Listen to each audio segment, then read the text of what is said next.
Okay, so I start out by cutting out the printed patterns. A link should be provided. So I did laminate them first, and then I was able to cut out the two different sizes for the patterns. One's a little bit bigger than the other, but they're relatively about the same size, just a few inches off. So then I fold the fabric and I cut on the fold so that way I can end up with two sets. Um, and once you cut, you can use pins or clips. I just was freehanding it. I've done a few before, so I felt pretty confident to go ahead and freehand it.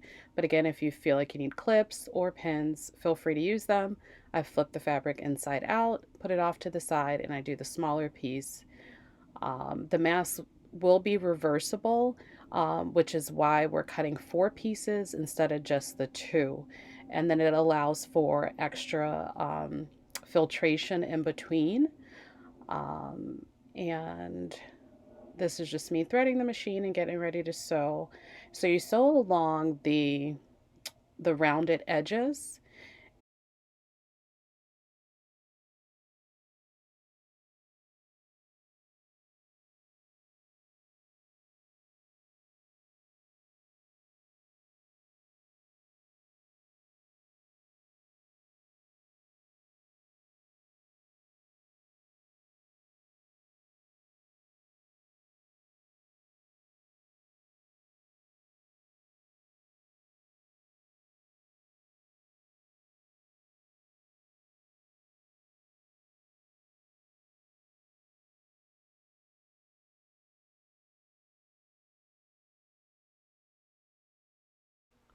Here I just put a couple of slits on the ends of the fabric, and now I'm putting them together right side out,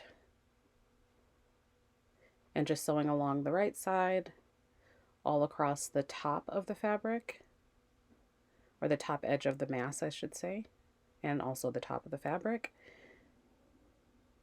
And then I sew the bottom edge.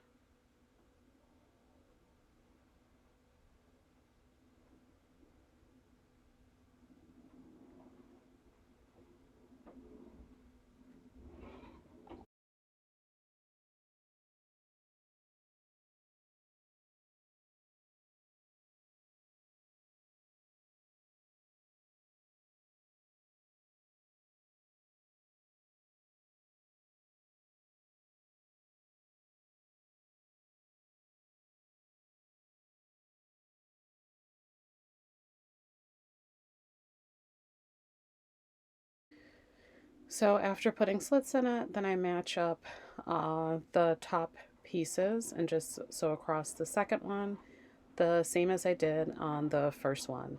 They're identical pieces. It'll just be the inner versus the outer, since it will be reversible.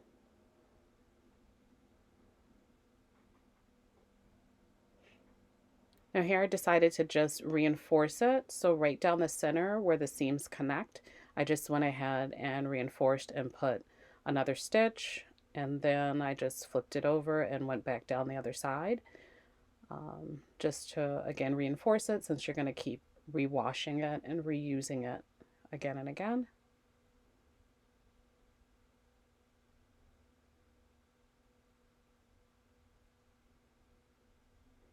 And now I'm putting the two pieces together. The smaller piece with the larger piece as well. So now these two are flipped inside out. And because I did not pin it or clip it, I did have to take it apart a little bit because they weren't lining up, but it worked out. Now you flip it inside out. So this will be the finished mask. And now I'm just prepping the edges. So for the edges, I'm having issues with my serger. So, and if you don't have a serger, it's not a big deal. I simply change the stitch to give it like a serger stitch edge. And I might need to slow this down. Okay, I think that should be fine. So I just serge the edge, and then after I serge the edge, then I just went ahead and sewed the larger part onto the smaller edge because it leaves a little bit of a loop or a little bit of an opening for the elastic to go through.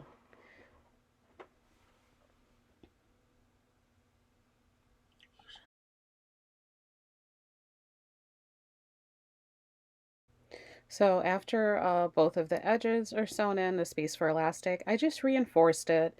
Of course, I didn't go over the area where the elastic goes, but I just went across the top of the mask where your nose goes. And then I flipped it over and I went across the bottom as well. Again, the idea is to keep rewashing this and reuse it. So the more it's reinforced throughout, the better it is. So I just take a sheet of paper, which is 8.5 by 11, and I measured two lengths of the paper because the elastic needs to be 22 inches. And I couldn't put my hand on my measuring tape at the moment, so I just winged it.